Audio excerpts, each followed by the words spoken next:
வணக்கம்மா. கோவையிலேருந்து மகேஸ்வரி கேட்டிருக்காங்க. விழிப்பின் எல்லை என்ன அப்படின்னு சொல்லி கேட்டிருக்காங்க. விழிப்புக்கு எல்லையே கிடையாதுங்கம்மா. உதாரணத்துக்கு நீங்கள் விழிப்புணர்வு ப்ராக்டிஸ் பண்ணுறீங்கன்னு வச்சுங்களேன். ஃபஸ்ட்டு எண்ணங்கள்லாம் அப்படியே தெரியும். எண்ணங்களை அப்படியே பார்க்க ஆரம்பிப்பீங்க. அப்புறம் உணர்வுகளை பார்க்க ஆரம்பிப்பீங்க. உணர்ச்சிகளை பார்க்க ஆரம்பிப்பீங்க.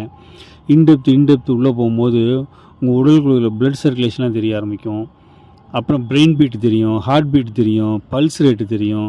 அதுக்கப்புறம் சுவிட்சமாக சேனல்ஸ்லாம் தெரிய ஆரம்பிக்கும். சேனல்ஸில் போகக்கூடிய பிராணசக்தி தெரிய ஆரம்பிக்கும்.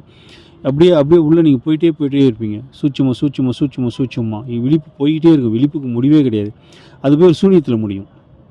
அப்படியே பண்ணிங்கன்னா கடைசியில் போய் ஒரு சூனியத்தில் முடியும். சூனியம் பார்த்திங்கன்னா அப்போ ஒரு ஆனந்தம் கிடைக்கும்.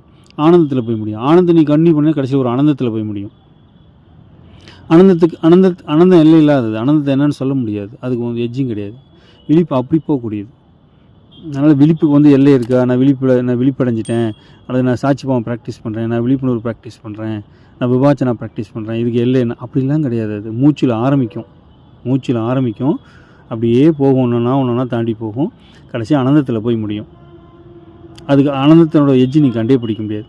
ஆனந்தத்தில் இருக்கும்போது நீ காணாமல் போயிடும். பார்க்குறவன் அந்த விழிப்புன்னு ஒன்று இருக்குல்ல, அதே காணாமல் போயிடும். ஆனந்தத்திலே அது கரைய ஆரம்பிக்கும். ஆனந்தத்தில் இல்லாமல் போயிடும். அதனால் விழிப்புக்கு எல்லை கிடையாதுமா. நன்றிங்கம்மா.